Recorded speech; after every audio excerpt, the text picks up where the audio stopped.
Hey, and welcome to the lesson on solving polynomial equations.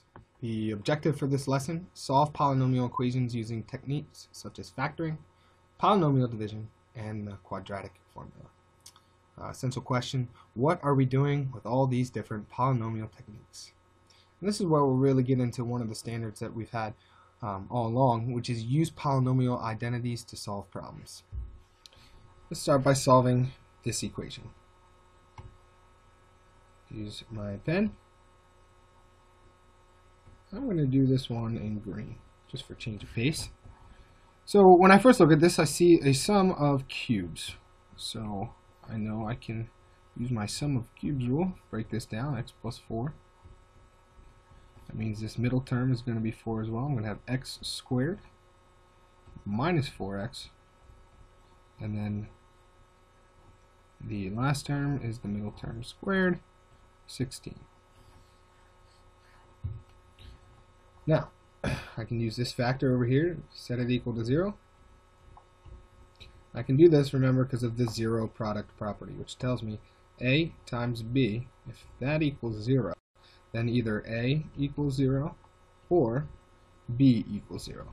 Because in order to multiply something and get 0 as my product, that means one of the factors must be 0. So, if I put this in factored form, and it has to equal 0, in order for it to equal 0, one of these factors has to equal 0. So that's what we're doing to solve this equation, to find the values of x that will make the function equal to 0. So, x plus 4 equals 0. If I subtract 4 from both sides, I can see that x equals negative 4. So that is one of my solutions. Now, I can factor this one. Can't factor it just by looking at it, or can't take a greatest common factor out.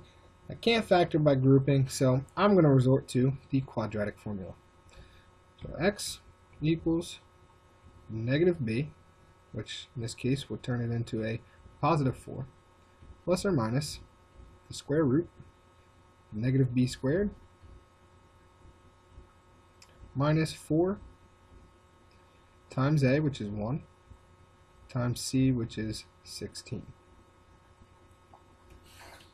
all over 2 times a. If I reduce that, I get x equals 4 plus or minus the square root of 48, negative 48 to be exact. I'm going to have 16 minus 64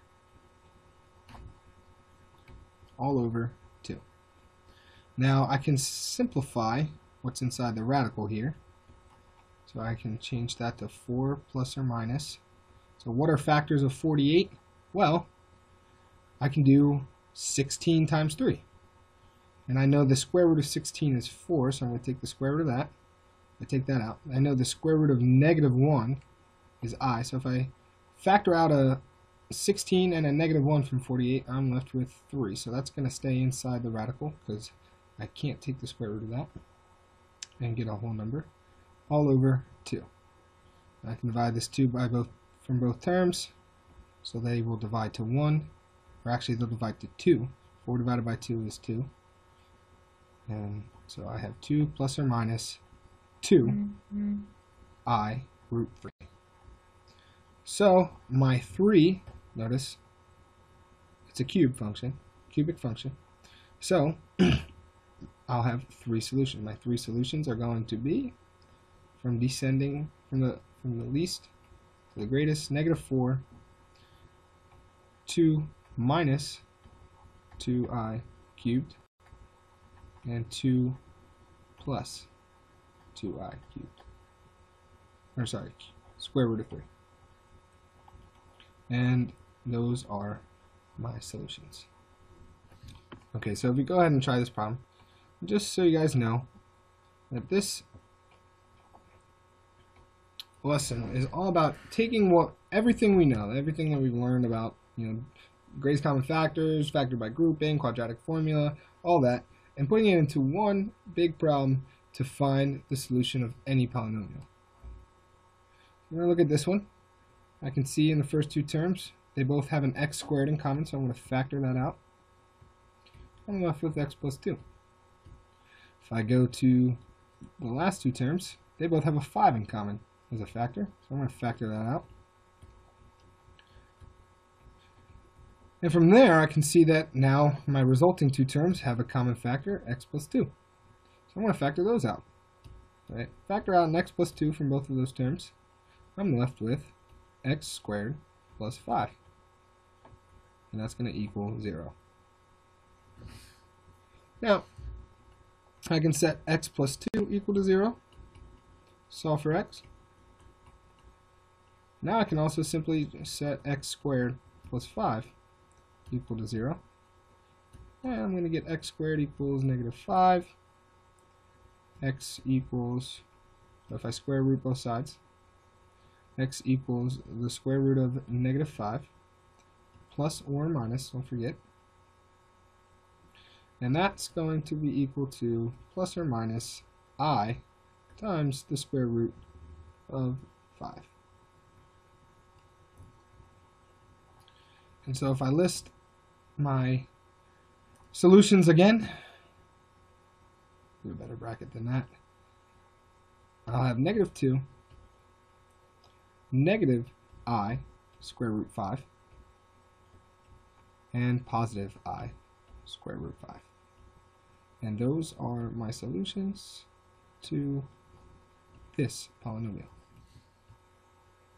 Okay, so take a look at this problem now.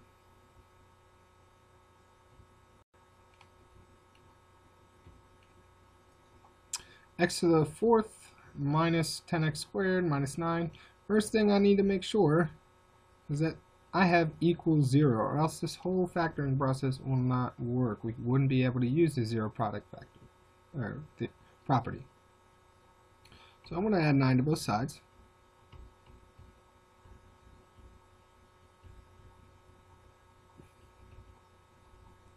So that my whole polynomial equals 0. Now this looks tricky, but if we think about it, we can do it. We can factor this. So what multiplies to 9 and adds to 10? Well, 9 and 1. And it's negative 10. So both of these are going to be minus, so minus 9 and minus 1. And that does indeed give us positive 9, so we're good there. Now usually we put an x as the first term for both of these factors. But if you look at the beginning term, we have x to the fourth.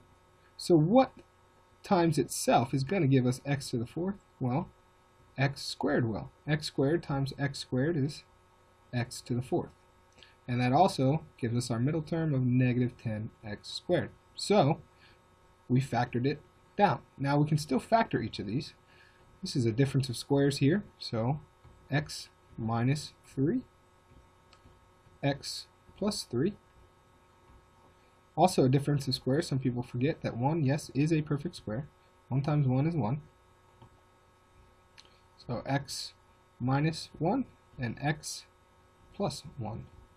There are my 4 factors. Yeah, 4 is my degree, therefore I should have 4 solutions. And it just so happens that all these solutions are real. So x minus 3 equals 0. I'm going to get x equals 3. X plus 3 equals 0. I'm going to get x equals negative 3. If I set x, sorry, I didn't carry through the equals 0. That's important. X minus 1 equals 0. I'm going to get x equals 1. And if I set x plus 1 plus 1 equal to 0, I'm going to get x equals negative 1. So my solutions for this polynomial, negative 3, negative 1, 1, and 3. Now let's take a look at this one. Sometimes polynomials, you just aren't going to be able to. First let's rewrite this so that it equals 0.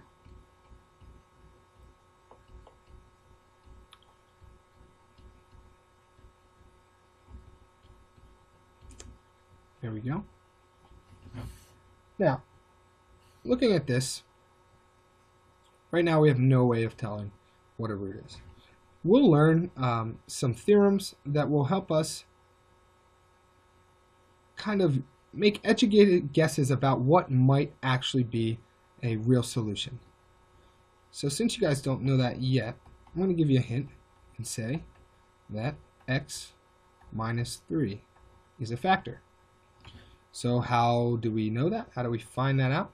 Well, we can go find that out by using synthetic division. So put 3 there, 1, negative 4, negative 1, 16, negative 12.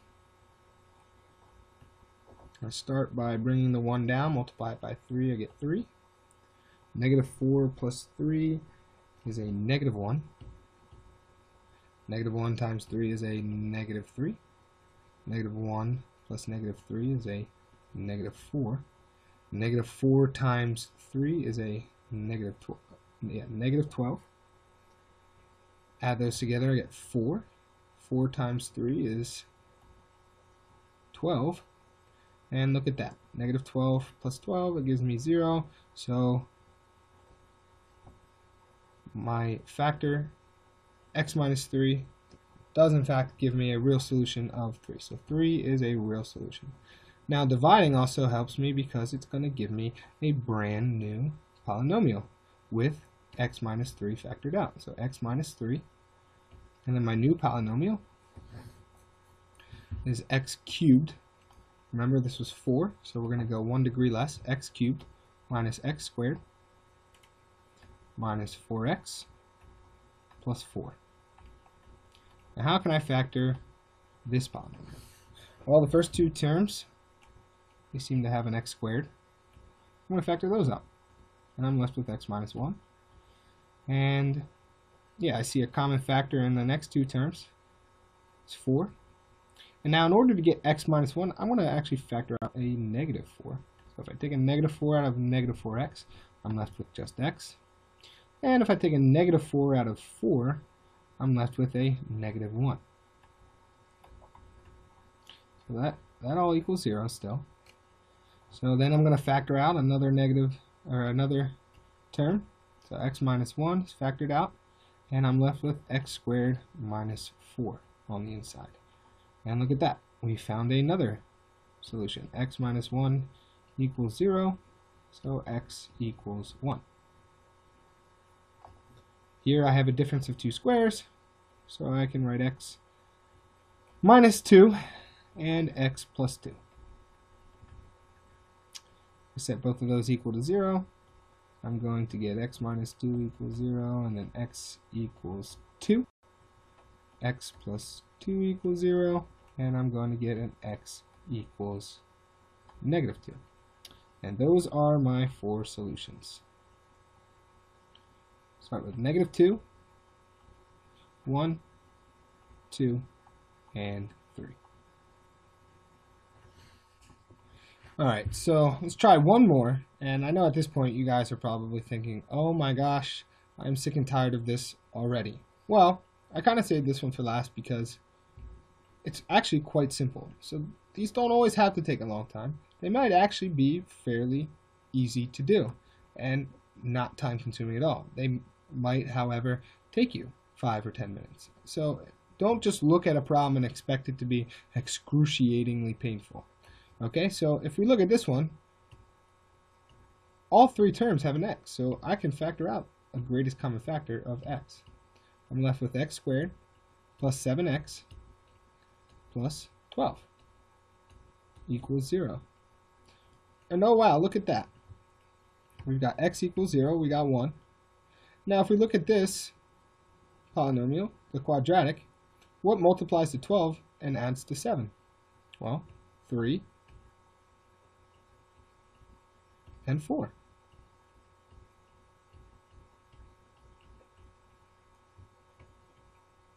And so I can take those two, x plus 3 equals 0, x plus 4 equals 0, x equals negative 3, x equals negative 4, and just like that I have all 3 solutions. So I'm going to list them from least to greatest: negative 4, -3, and 0. That's all for this lesson. I hope you really learned something. Hope you were finally able to see where all this comes together. If you're still a little confused, make sure you go back through the lesson. There was a lot in there. If you have some questions on the homework or anything on the lesson, feel free to contact me. Make sure you go try your lesson and meet me in live class where we can talk about this some more.